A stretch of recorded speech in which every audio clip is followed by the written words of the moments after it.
Hey everyone, I'm Brandon from Zaid Comics, artist and co-creator of Magic Cop, the upcoming graphic novel set to launch on Indiegogo later this year. And I'm one half of the best looking brothers in all of comic books. And today I'm going to be talking about an art commission I had for a magazine. This is the cover, and I'm pretty happy about this one because it got to showcase one of my favorite styles of art, which is that kind of retro noir painting style. Um, for me, that's always been a really awesome style for like pinups or kind of those old story magazines.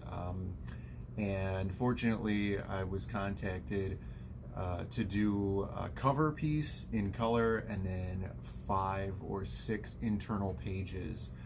Those are going to be black and white painted. So that's pretty exciting. So I'm going to show you and talk to you about the cover that I have worked on over the past week. And show you a little bit of what went into that.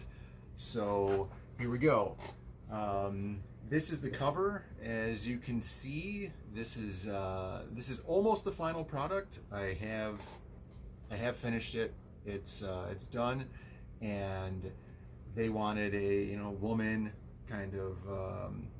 The stipulations were blonde, lightly tanned woman in a blue dress, mobster type with loose fit, untailored suit, and very high emphasis on the broken window in the door.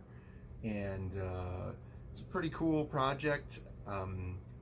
There's a lot of really fun stuff you can do with lighting and contrast, especially because of the retro noir style to it.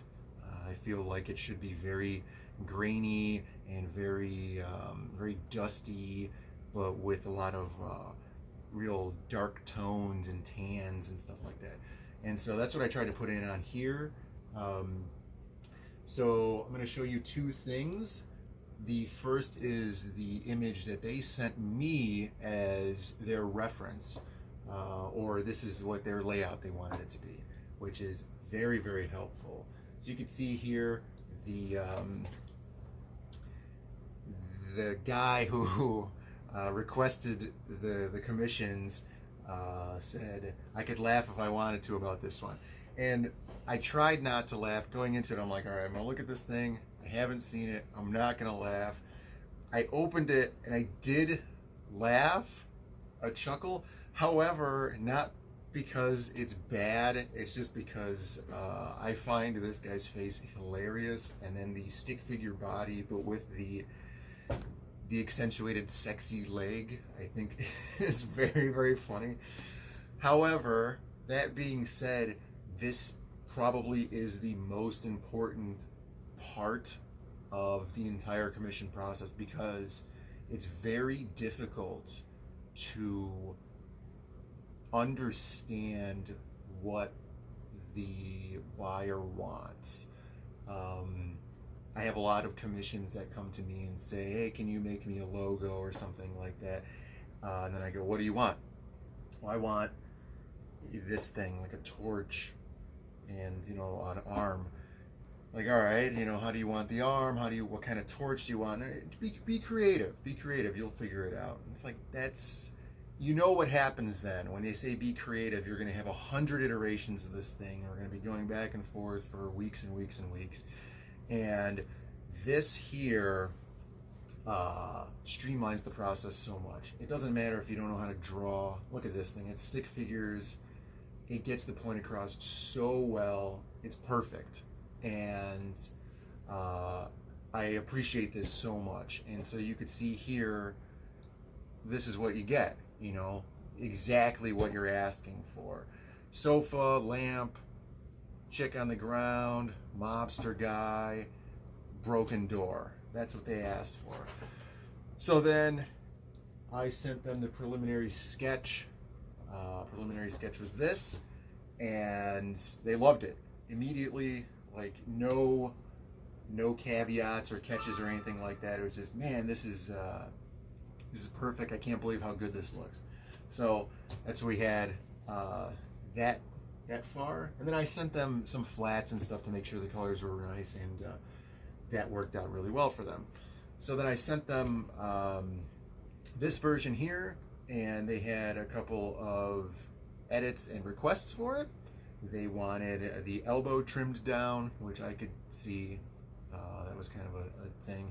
And then also they wanted some space at the top. So the original file that I had sent them was just the painting itself.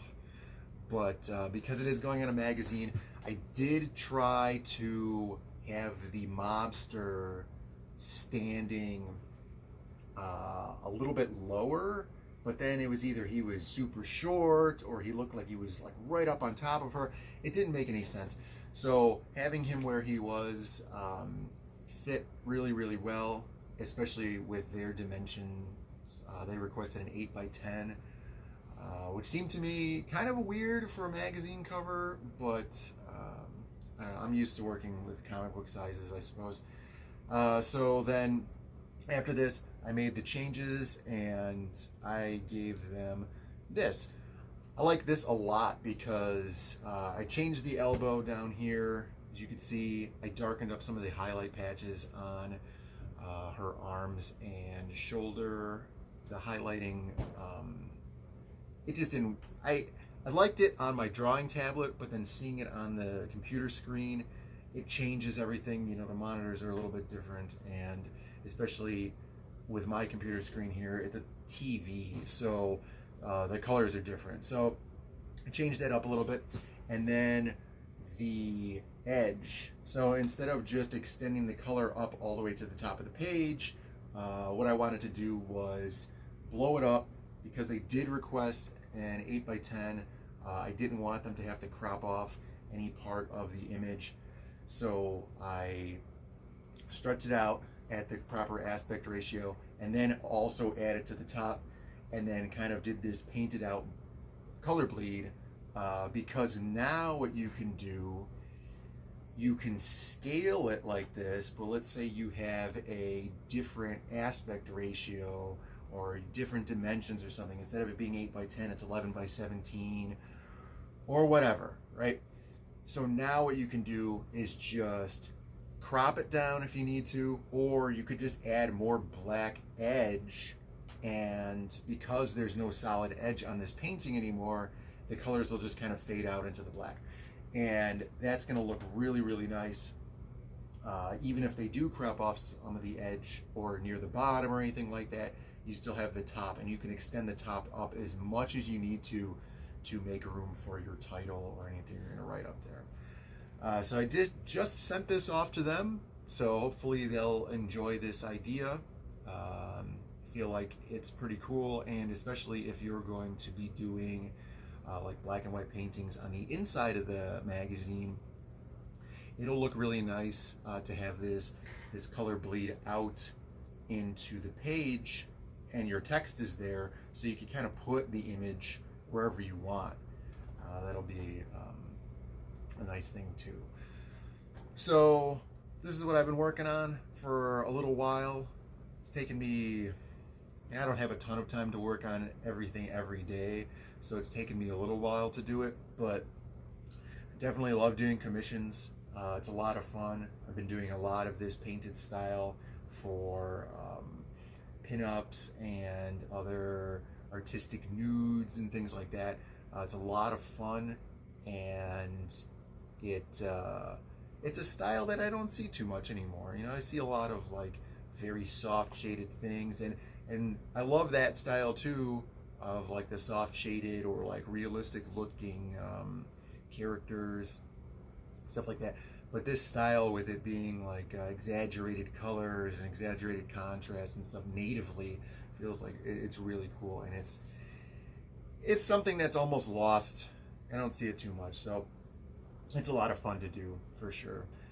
So I do have a little bit of the process, so I'm going to add that onto the end here so you guys can watch that.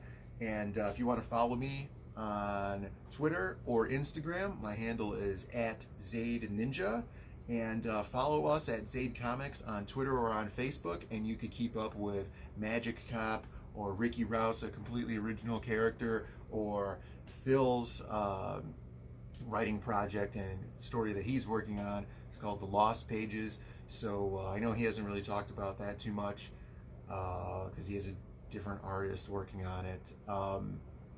So that's kind of a little bit of a secret right now. But he'll do some mentioning on that pretty soon. So make sure you guys like and subscribe and enjoy this a little bit of the process of how I did this cover piece here. See you guys later.